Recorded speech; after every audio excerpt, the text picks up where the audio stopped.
Hello guys, कैसे हैं आप लोग। आइए, हिस्ट्री चल रहा था लुसेंट टॉपिक, और लुसेंट में हम लोगों ने इसके पहले मौर्य साम्राज्य देख रहा था। तो मौर्य साम्राज्य में बिंदुसार तक आए थे, और आज की वीडियो जो है ये महान सम्राट द ग्रेट अशोक पर है, और अशोक के बारे में आज हम लोग पढ़ेंगे। तो ये चल रहा है मौर्य साम्राज्य। चंद्रगुप्त मौर्य को देखा हमने, बिंदुसार को भी देख लिया जो चंद्रगुप्त मौर्य का बेटा था, और आज बिंदुसार का पुत्र अशोक को देखेंगे हम लोग। तो आइए स्टार्ट करते हैं। अशोक से क्या है इसकी मतलब जीवन, इसका जीवन परिचय देखते हैं, और फिर जो पॉइंट है एक और से देखेंगे लुसेंट से। ठीक है, तो आइए स्टार्ट करते हैं। तो देखिए, अशोक का जन्म जो है ये शासन अवधि अशोक की, जब ये गद्दी पर बैठा, कब बैठा था तो 269 ईसा पूर्व से 232। देखिए, ये शासना अवधि मतलब क्या, वो जितना दिन तक वो शासन किया, 269 ईसा पूर्व से 232 ईसा पूर्व।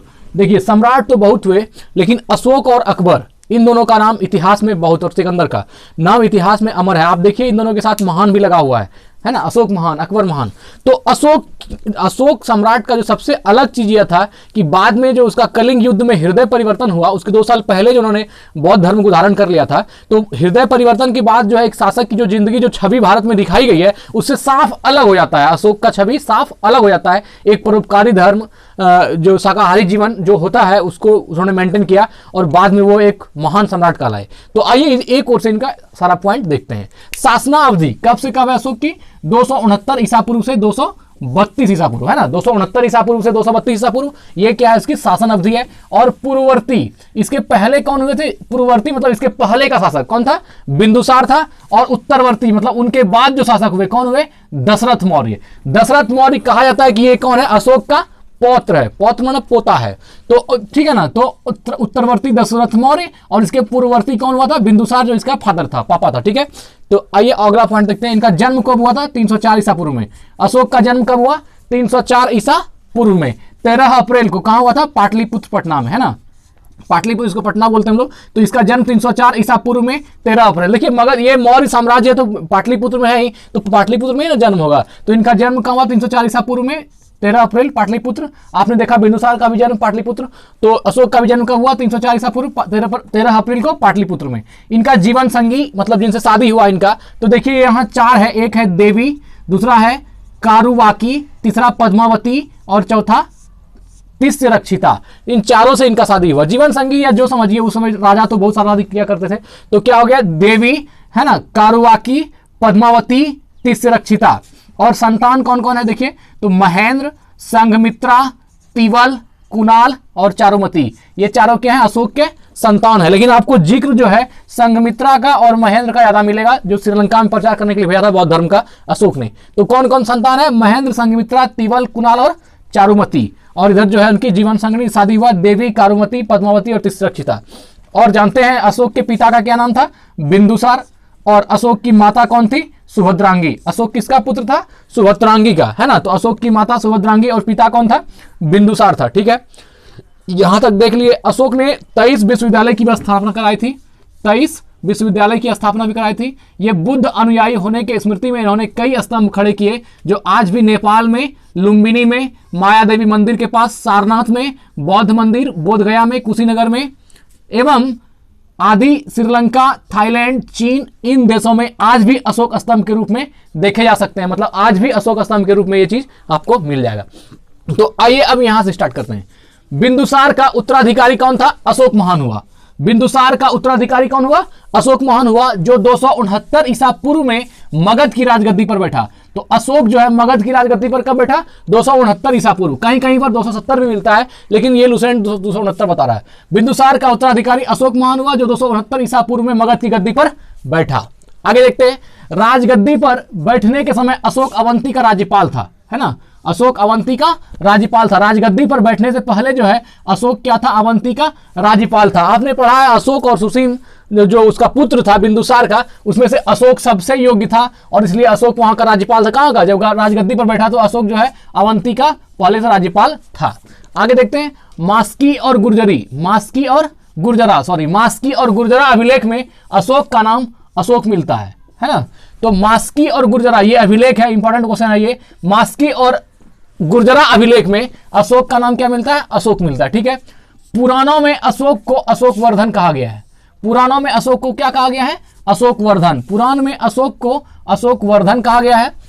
अशोक ने अपने अभिषेक के 8वें वर्ष, जब उसका राज्याभिषेक हुआ उसके 8वें वर्ष लगभग 261 ईसा पूर्व में कलिंग पर आक्रमण किया और कलिंग की राजधानी तोसली पर अधिकार कर लिया। कलिंग की राजधानी कहां थी? तोसली पर अधिकार कर लिया। यहीं से इसका हृदय परिवर्तन कलिंग के युद्ध से ही हुआ। तो देखिए, अशोक ने अपने अभिषेक के 8वें वर्ष, जब उसका राज्याभिषेक हुआ उसके 8वें वर्ष लगभग 261 ईसा पूर्व में कलिंग पर आक्रमण किया। ठीक है, कलिंग पर आक्रमण किया और कलिंग की राजधानी कहां थी? तोसली। कलिंग की राजधानी तोसली पर अधिकार कर लिया। ठीक है ना। तो इसमें जो है बहुत ज्यादा नरसंहार हुआ। अशोक के शुरू का लाइफ देखिए तो बहुत नरसंहारक था और बहुत ही मतलब हिंसावादी लोग थे, बहुत ज्यादा हिंसा वगैरह। तो ये जो कलिंग का युद्ध हुआ, इसमें जो पहला चरण में जो युद्ध हुआ, इसमें कलिंग के जो योद्धा थे सब मतलब शहीद हो गए। और बाद में जो कलिंग पर आक्रमण करने के लिए अशोक जाता है तो वहां की महिलाएं जो है, वीरांगनाएं जो है युद्ध करने के लिए तैयार रहती है और अस्त्र लेकर तैयार रहती है। तो वो कलिंग पर जो है वहां पर ही उसका हृदय परिवर्तन होता है अशोक का, और तब से जो अहिंसा धर्म अपनाता है वो, तो उसके बाद फिर कभी हिंसात्मक कार्यवाही नहीं करती और सब दिन पूरा जिंदगी जो आजीवन है वह अहिंसात्मक धर्म को पालन करते हुए जीता है। बताया यह जाता है कि कलिंग के युद्ध से 2 साल पहले, कलिंग के युद्ध के 2 साल पहले उन्होंने बौद्ध धर्म को ग्रहण कर लिया था और धीरे धीरे उनका जो है हृदय परिवर्तन शुरू हो गया था।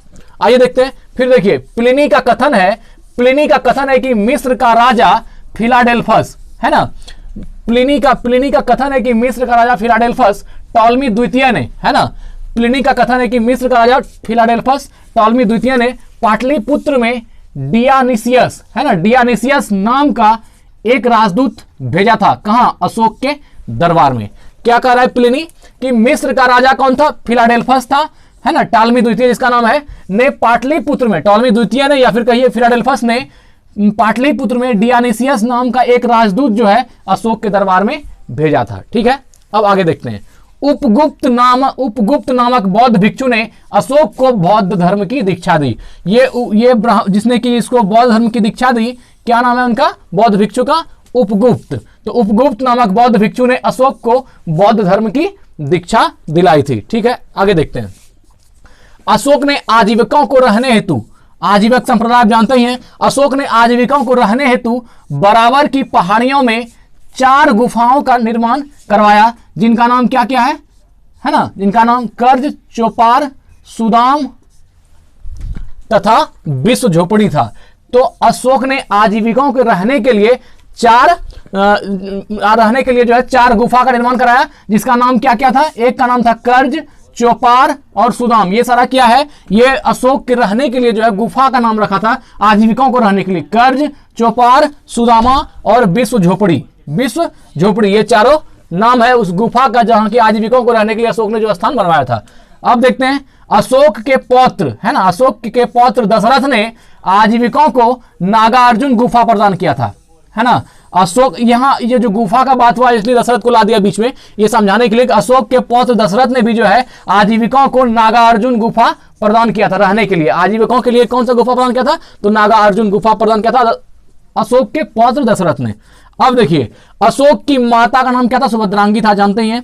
अशोक की माता का नाम क्या था? सुभद्रांगी था। ठीक है, अब देखिए, अशोक ने बौद्ध धर्म के प्रचार के लिए अपने पुत्र महेंद्र एवं पुत्री संघमित्रा को श्रीलंका भेजा था। बौद्ध धर्म के प्रचार हेतु अपना पुत्र और पुत्री को, है ना, महेंद्र और संघमित्रा को कहां भेजा था?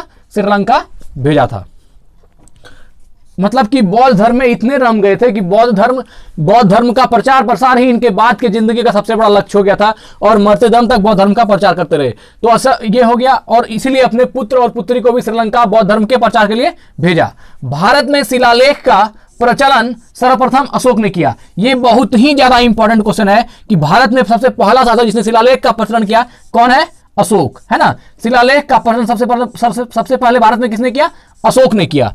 ठीक है, अशोक के शिलालेखों में ब्राह्मी, खरोष्ठी, ग्रीक एवं अरमाइक लिपि का प्रयोग हुआ है। अशोक के शिलालेख में किस किस लिपि का प्रयोग हुआ है? ब्राह्मी लिपि का, खरोष्ठी लिपि का, ग्रीक लिपि का और अरमाइक लिपि का। आप अंदाज कर सकते हैं मित्र कि इतने भाषाओं में लिखा गया होगा, शिलालेख कितना होगा।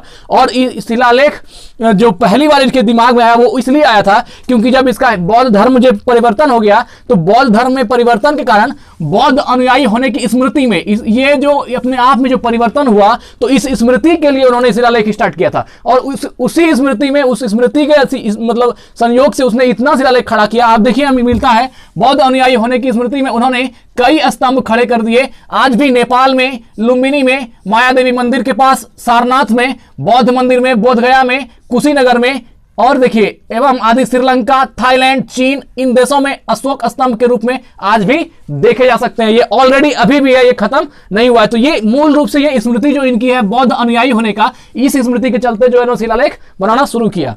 और 23 विश्वविद्यालय का स्थापना भी उस समय किसने किया? अशोक ने किया। आगे का पॉइंट देखते हैं।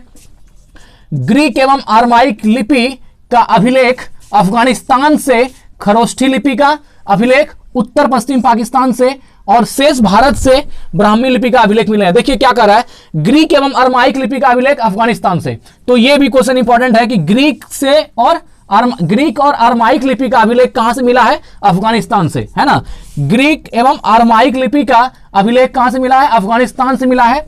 और देखिए खरोष्ठी लिपि का अभिलेख जो है, जो खरोष्ठी लिपि में लिखी गई है अभिलेख, वो कहां से मिला है? उत्तर पश्चिम पाकिस्तान से मिला है ना। जो आज पाकिस्तान हो गया है वहां से खरोष्ठी लिपि का अभिलेख, जो उत्तर पश्चिमी भाग है पाकिस्तान का, वहां से खरोष्ठी लिपि में मिला है। और अफगानिस्तान से ग्रीक और अरमाइक लिपि का अभिलेख मिला है। और शेष भारत में जो है ब्राह्मी लिपि का अभिलेख मिला है। भारत में कौन सी लिपि का मिला है? तो ब्राह्मी लिपि का। ये ऑब्जेक्टिव भी अच्छा है कि ग्रीक अरमाइक लिपि का अभिलेख जो अशोक का मिला है कहां से मिला है? अफगानिस्तान से। और खरोष्ठी लिपि का अभिलेख जो मिला है वो उत्तर पश्चिम पाकिस्तान से। और ब्राह्मी लिपि का जो अभिलेख मिला है वो भारत से मिला है ना।